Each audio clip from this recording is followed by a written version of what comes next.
So good morning again, everybody. I'm Brady Fergusson, Director of Public Engagement with the Climate Solutions Accelerator, and giving a short presentation on the Color Your Community Green Toolkit, which has been developed over the years by Color Your Community Green volunteers, also with Accelerator staff members working on it together and other climate concerned volunteers. But it's a way that we share best practices and useful information that could be helpful for any CYCG team. I'm going to share my screen. And first, you got to know how to find this if you're going to use this. Can someone just give me an okay that you can see my screen here? Great, thank you, Katie. So if you go to our Climate Solutions Accelerator website, which is climategfl.org, then you go to Take Action and Color Your Community Green. That will take you to our Color Your Community Green website, and it shows up close to the top of that page. There's just a nice little picture with kids and a solar panel there, and then you just scroll down and find it there. Now, if you don't remember, climategfl.org is the website. You should be able to just Google or whatever search engine you use, Color Your Community Green, and because there's not really another Color Your Community Green initiative out there that I know of, it will probably come up at the top of that search. So you can get to it that way as well. And that will take you to the website, and you just scroll down and it's on there. I'll just point out one other way you can get to it, and this is specifically for people who would prefer looking at these documents in a Google Drive folder rather than linked on a website. If you go to our Color Your Community Green newsletter, it is linked near the top of that every month. After that first section with updates on network-wide initiatives, it'll say View the Color Your Community Green Toolkit. You click on that, and that will take you to the Google Drive folder where all of these files are saved. These are publicly available, so it's fine to share this link with others. It's set up so that it's view only, so other people who have the link won't just be able to go in there and start changing everything. We do want to make it easy to find. And if you go on Google Drive, you can actually see some of the newer tools that are still in development in case you want to take a peek at those. But those are just drafts, still working on those. First, we have our mission, objectives, and values here. We have a team directory, which lists every team along with a contact email address and a website or social media homepage for the team. I do try to update this periodically, but if there's ever a new contact or new website, I know Rochester and I think West Side may be working on websites. Just when you have any kind of new contact info website, make sure to get that to me so that I can update this document. And also feel free to look at this if you ever want to get in touch with someone from another team. There's also a getting started guide for a team that hasn't even become a team yet, but folks who want to launch a new one.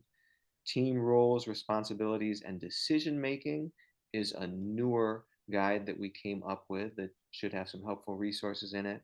We have one for how to be anti-racist and an ally for environmental and climate justice, which is important to think about that.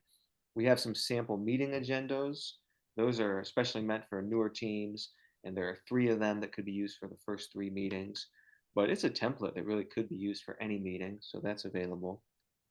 We have a municipality assessment worksheet, which is meant to give folks a sense of who are the people, the organizations, the influencers in their community, and putting that all together in one document.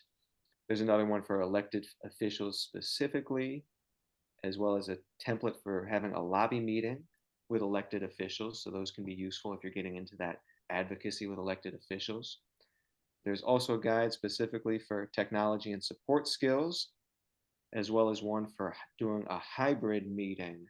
And I have to shout out Al Hibner specifically for his help with putting those together. And like I said, all of these have been built with Color Your Community Green volunteers working together with others to make these. Then a couple newer ones we have are the Building Energy Efficiency and Electrification Guide, as well as the Transportation and Land Use Guide. I do want to point out that for those working on the 40 by 30 initiative, transportation and buildings are the two biggest sources of greenhouse gas emissions across our region. And for most, maybe not all, but for most communities, that's the same at that community level. So there are some projects in those guides that could be helpful for taking on the emissions in those areas. There's also a guide for the Clean Energy Communities and Climate Smart Communities program, which I'm going to go ahead and open that one up as an example so you can see what these look like. And we also have one for opening a team bank account because that's something that has come up. And by getting input from people from Penfield, Fairport, Citizens Climate Lobby, I was able to get some helpful tips for how to do that. If your team wants to, you certainly don't have to, but if you want to, you can. Here's that Climate Smart Communities and Clean Energy Communities Guide. Some folks from the Genesee-Finger Lakes Regional Planning Council, who a lot of you probably know, Rob Richardson, Rachel Scudder, they helped with this. But a lot of the documents will look like this, where you have the table of contents at the top, and I'll make this a little bit bigger so you can see it better. So you have that table of contents at the top so you can skip down to different sections. And there are a lot of links throughout of different resources that would be helpful. For this one, you have the Clean Energy Communities and Climate Smart Communities website, as well as NYSERDA, the New York State DEC. But it introduces it. There are different steps to take to get started on this. Some of them are more on the organizing side with how you get more people and community members involved. Others are more on the advocacy side with how you can advocate with your municipal government to make this happen. And then there is also information about specific actions to be taken, people who you can contact to get assistance and more information. And then with each of these programs, a lot of links to videos, presentations, and other resources that could be helpful if you're pursuing these programs. So I just wanted to show that one as an example, but I'm hoping that also leads into our next presentation with Al Hibner today. But I'm going to stop the share and stop the recording.